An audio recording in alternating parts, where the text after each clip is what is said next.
What's the annual parsha? For those of us here in Eretz Yisrael, it's Shelach.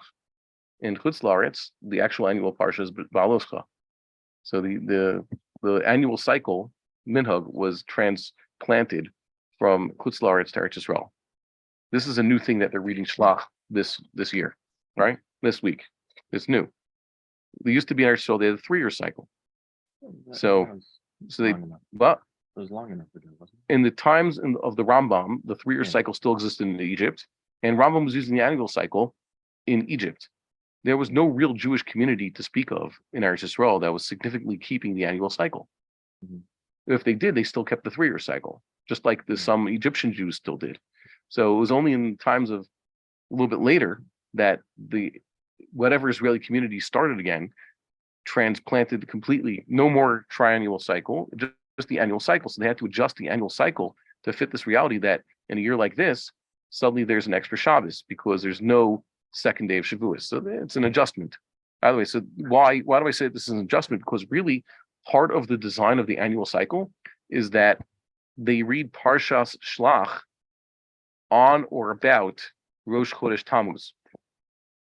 Why is that on purpose? Because that's when they were sent. They were sent on Rosh Chodesh Tammuz, basically. Well, Erev Rosh Chodesh Tammuz. Yeah, 40 days. They returned on the 9th of Av. I think it was the 28th of Sivan. Okay, whatever it is. So we always read, according to the annual cycle, either Shabbos Mevarchim Tammuz or the Shabbos that is Rosh Chodesh Tammuz. Okay, that's how it's played to you're supposed to read Shelach. By the way, for Moshe Rabbeinu, this is the critical event in Jewish history that he witnessed. Why? Because it undid everything for the people. That's what he says, and that's why he began Sefer Devarim. He says that you're not the ones who left Egypt. You grew up out. You didn't know Egypt already. You had a totally different experience. Why? Because those who saw all the miracles, they repudiated them. This was their chance to, now to, put their money where their mouths were, and they didn't have the fortitude or didn't have the commitment to do so. So that was a problem. And the annual cycle is arranged so that you read Parshas Devarim, which goes over this whole incident. This is the central incident in Parshas Devarim, also when the Shabbos that is, or right before Tisha B'Av, when the spies returned. Mm-hmm. So we bookend this time period of the spies' travels with the stories of the spies, because it's such an important mistake that we have to get over. It's not a critical mistake that has to be fixed. Mm-hmm. Every generation, we have to fix the sin of the spies. What was the sin of the spies?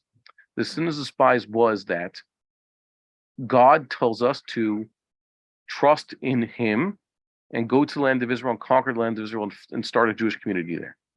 And too many of us too often say, I'm cool with keeping Shabbos. I'm cool with studying Torah all day long. I'm cool with kosher. I'm cool with even keeping all the mitzvahs that I have a yetzer hara not to keep.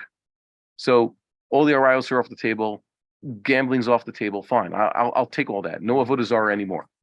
But to actually go to war for this Zionist enterprise, I'm not going to do that. And that's the problem. That was the problem then. That's the problem now. Until we get over this problem, we're going to continue replaying Tisha B'Av. If you do not choose to fight for the land of Israel and settle the land of Israel, then the result is Tisha B'Av. Tisha B'Av means destruction of the temple and exile the Jewish people from the land of Israel. And it's not even a punishment. It's just the natural result. So let's see what they say here. So there's something interesting. I saw Das Mikra addresses this, but I don't think it was sufficiently addressed. If you open the Tanakh, you see that they were told what? Hold on one second. I was supposed to bring in books today. I'm sorry I didn't do that, by the way. So we'll talk about it.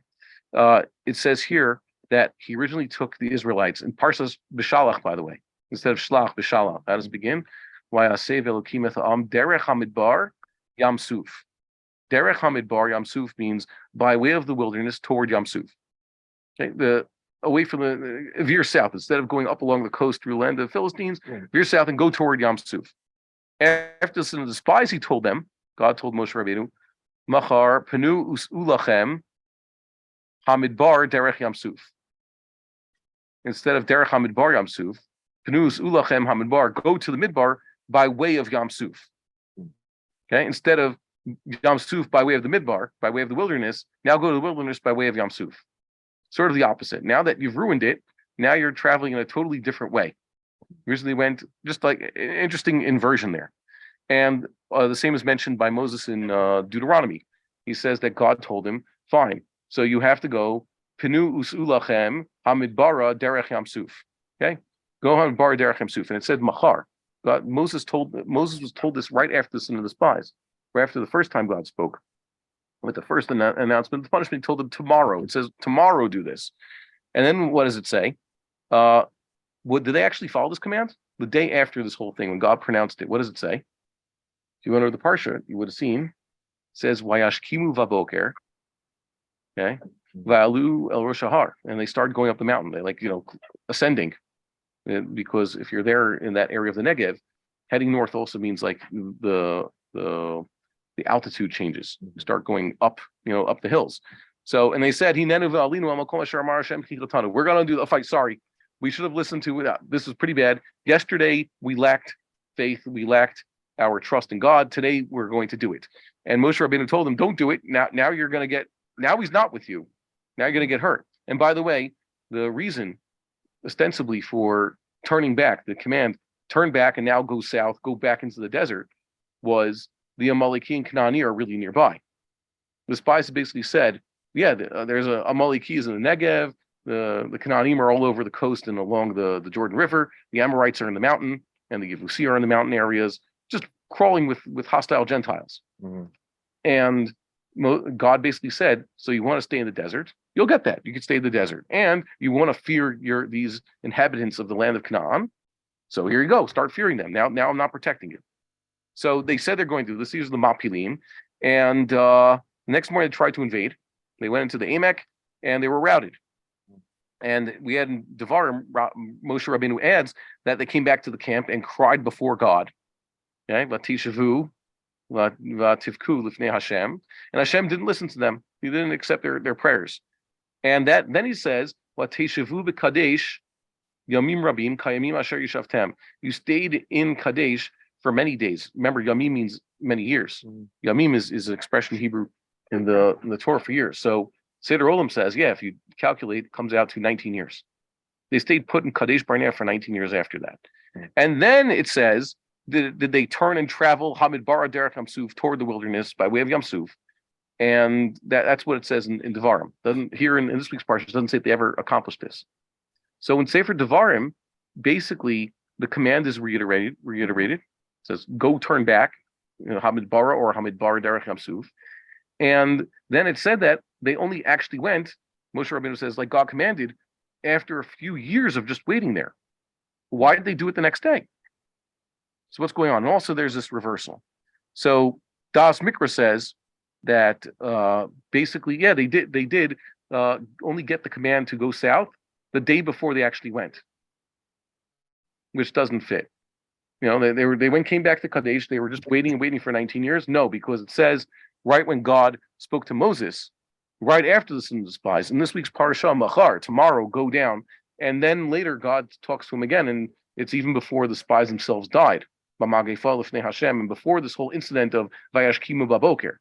So the command to head south, and it says head south tomorrow, was the day of the sin and the day of the punishment, and not the next day, and certainly not 19 years later. Mm-hmm. So it doesn't fit.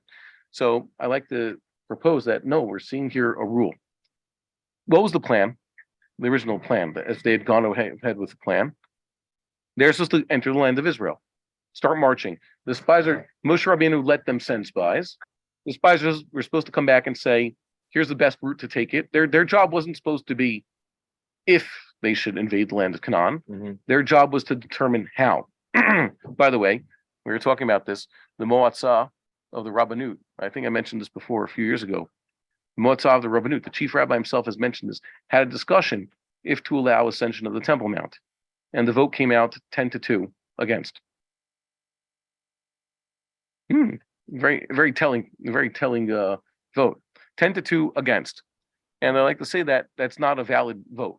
Yeah, we're supposed to follow the majority. Majority, let's say it's Sanhedrin. Let's say the Rabbanut stands in the place of Sanhedrin. We're the craziest flag wavers out there. A Sanhedrin can't decide such a thing. A Sanhedrin, its job is to lead the war to conquer the land of Israel. The only question put before the Sanhedrin is how to go about this. and who is supposed to be, let's say, the general, the king who's appointed to lead this, not if we can do this. So too, a rabbanut's job, if it was really acting like the rabbanut, and I told this to the chief rabbi, the Ashkenazic chief rabbi, and his assistant, I said, I looked to the rabbanut. If it really had the power, really believed in its authority, it would be telling us how to go about doing these things, not if we may do these things. It's very clear that it's not supposed to tell us to keep the mitzvahs or not. But the current Sephardic chief rabbi is politically powerful, and he says, no, all this talk of building the temple and going up to Har Bayis in our days, it's off the table until the Messiah comes, which is kind of strange. It's kind of tautological, but what are you going to do? So the plan was to go into the land of Israel, correct? I don't know. Not only that, I've answered this 3 times this week. People ask me about Mashiach coming and appointing and Davidic a king and all that figurehead, and pointed out there is no talk about having a king, an official king, whether messianic or not, or a figurehead Davidian king, whatever it is. There's no talk of that until you have the 70 elders in their place. A Sanhedrin recognizes the king. A Sanhedrin appoints the king. A Sanhedrin makes the decisions. A Sanhedrin is the major check and balance to the king, and it has to precede the king. You can't have a king without it. And the Rambam points this out in 2 places. And that's also the case with Moshe Rabbeinu. If you had to start with Yoshua, you first need the Zakanim to be there. There is no power. Moshe Rabbeinu, Leich v'asaf ta'at l'ziknei Yisrael. You want to lead the people, go gather the elders first. Wow. Yes. The Zakanim, Shivim Zakanim is an institution that exists before there is a king. And the head of the Shivim Zakanim is called the Nasi. Yeah. The Nasi is the leader of the Jewish people, and there's no one higher than him. I was thinking like Moshe gathering the 70 elders was after things, and the suggestion of Israel, but that's I'm talking about. It's not the original time. The original time is before the Exodus, Egypt. There always were 70 elders, and the 70 elders, like I said, is led by a Nasi. Nasi means highest rank in Israel, and sometimes the Nasi of the Sanhedrin, along with his peers, and if there's a prophet, they're supposed to appoint the king. He basically then gives over whatever authority he had as the highest rank in Israel now to this new king, which Moshe Rabbeinu basically was the Nasi of the Sanhedrin. And like Rambam says, he appointed the next king, Yoshua, who's independent. He's not just the head guy in the Sanhedrin. Now he has been given full authority, chosen by the prophet. So a Nasi of the Sanhedrin is not chosen by a prophet. He's the greatest sage. And sometimes you have this, like that's what basically Shmuel's role was, head of a Sanhedrin, and the prophet who showed to everybody who this is. And Shmuel remained basically the leader of the people in this regard, a head of a Sanhedrin, like Chazal would say. And Shaul became king. So you first need a Sanhedrin with a Nasi who are able to appoint the king and give even more power to the king. And then the king himself is higher than the Nasi, and Nasi now is just the head of the Sanhedrin, not the Nasi of Israel. And when there is no king, so the head of the Sanhedrin is a de facto leader. So that's what you get from the sources. So my point was that they were supposed to fulfill this plan. They're supposed to go ahead with the plan. The second they said, we're not going ahead with the plan to go into Israel, so trying to go to the land of Israel was doomed to failure. The next day, they couldn't go to the land of Israel. Hold on. And they just had to get more rabbis on board regarding to the Temple Mount. We'll address that in a later time. Let's finish this thought. So the second they said, no, we're not doing this, they can't turn around the next day and say, okay, let's go ahead with plan A. You missed plan A. So they're given a plan B. Let's a B tool. Plan A, God said you don't want to go with plan A, so now you have to stay in the desert, turn around and go south. But what they do, so that was plan B. Plan B was tomorrow, you have to turn back, go toward the wilderness via the way of Yam Suf. But even that, you know what they did wrong? They were given plan B. You know what they did to plan B? They rejected plan B. They said, now we're going up. So because they rejected plan B, remember, what was the point? Plan B, it says, what was the purpose of plan B? It's right here in the Parsha. Okay?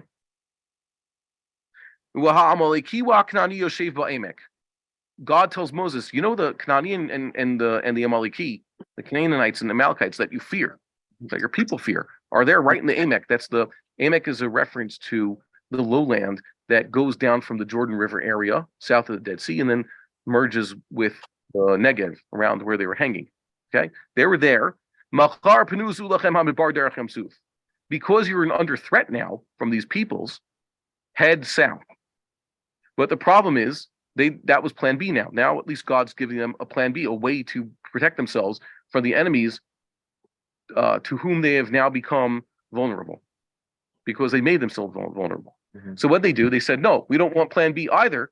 We're going to go invade the land of Israel. So because they chose that, plan B has been bottled. It's been nullified. Mm-hmm. And now the Amaleki and Kanani are going to attack them. That's exactly what happened. It says, Vayered Amaleki v'Kanani. No, it says, what does it say here? Vayapilo Othel Har. Vayered Amaleki v'Kanani. Yeah, the Amaleki and the Kanani came down and smote them.